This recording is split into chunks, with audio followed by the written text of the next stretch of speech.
எல்லாம் வல்ல இறையருளாலே இந்த நிகழ்வினை கேட்டுக் கொண்டிருக்கக்கூடிய அன்பர்கள் அனைவருக்கும் என் நன்றி கலந்த வணக்கத்தை தெரிவித்துக் கொள்கிறேன். யாருக்கு துன்பமில்லை?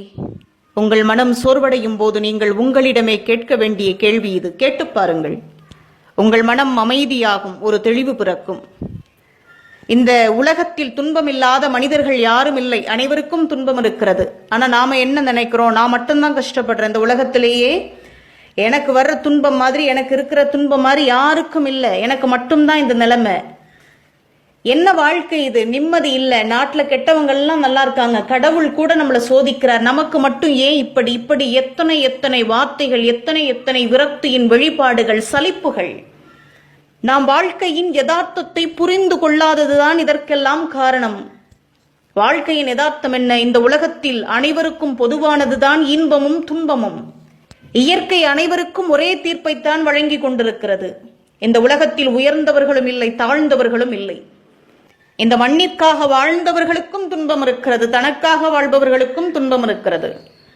கேள்வியை உன்னை அறிவாளியாக்கும், சிந்திக்க வைக்கும். ஏன் என்று கேள் என்று இளைஞர்களை பார்த்து கேட்கச் சொன்ன தத்துவஞானி சாக்ரட்டிஸ்க்கு கிடைத்தது கேட்காமலே மரண தண்டனை. அச்சமில்லை அச்சமில்லை என்று ஆர்ப்பரித்தவன், காக்க எங்கள் ஜாதி என்று பறந்து விரிந்த மனம் கொண்ட மகாகவி பாரதியின் இறுதி ஊர்வலத்தில் கலந்து கொண்டவர்கள் எத்தனை பேர்? 10ற்கும் குறைவானவர்கள்தான். புன்னகை என்னும் பூக்களை மட்டுமே உதிர்த்த மகான்களையே இந்த சமூகம் வசைச்சொல் என்னும் முட்களால் காயப்படுத்தி இருக்கிறது. இப்படி சொல்லிக்கொண்டே போகலாம். இன்றைக்கு நமக்கு வரக்கூடிய துன்பம் நமக்கு பெரிதாக தெரிவதற்கு என்ன காரணம் தெரியுமா?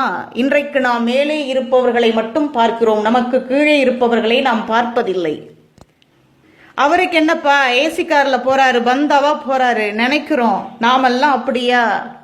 ஆனா மனசுக்குள்ள அவர் எவ்வளவு புழுங்குறாருன்னு அவரை கேட்டாதான் தெரியும்.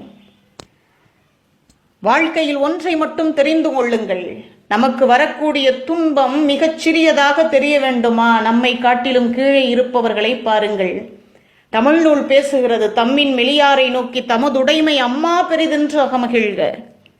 சாப்பாட்டுக்கு தொட்டுக்க இல்லைன்னு கவலைப்படுறீங்களா? சாப்பாட்டுக்கே வழி இல்லாம வாழ்றவங்களை நினைங்க, அந்த சாப்பாடும் அமுதமா தெரியும்.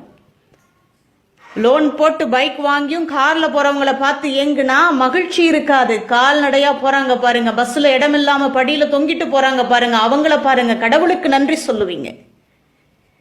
இந்த மனம் இருந்தால் போதும், யாருக்கும் துன்பம் இல்லை. சிலர் கடந்த காலத்தை நினைத்து அழுது கொண்டிருக்கிறார்கள், ஒரு சிலர் எதிர்காலத்தை நினைத்து அஞ்சு கொண்டிருக்கிறார்கள். ஆனால் நிகழ்காலத்தை பயன்படுத்துபவர்கள் தான் வெற்றியாளர்கள். கடந்த காலம் என்பது கடந்ததுதான்.